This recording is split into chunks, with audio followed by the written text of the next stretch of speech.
We have until now discussed Scrum's approach to quality management in detail. Let us complete this chapter with a discussion on how quality management in Scrum is different from traditional way of managing quality in a project. Scrum and traditional project management methods have some similarities in the aspect of quality planning, but differences arise with respect to how quality control and quality assurance is carried out.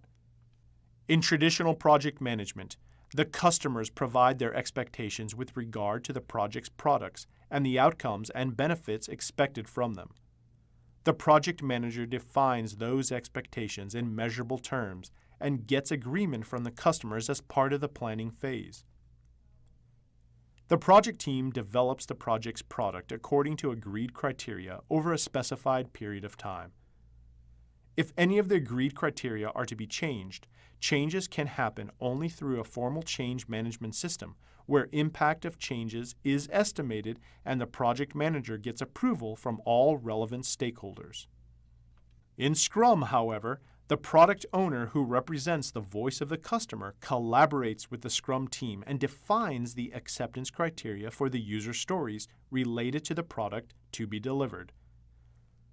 The Scrum team then creates the product as prioritized in the prioritized product backlog in a series of short iterations called sprints. The product owner can use the prioritized product backlog to make changes to the requirements to keep pace with the user needs. The Scrum team can implement these changes either by terminating the current sprint or by adding the new requirements or changes to the sprint backlog for the next sprint, as each sprint is of very short duration. One of the major advantages of Scrum over traditional project management is that Scrum emphasizes creating potentially shippable deliverables at the end of each sprint cycle instead of at the end of the project. So, the product owner and customers constantly inspect, approve, and accept deliverables after each sprint. And even if a Scrum project is terminated early, there is some value created prior to termination through the deliverables created in individual sprints. Hence, organizations can benefit significantly by using Scrum to manage their projects. This concludes our session on quality. Thank you for learning with us.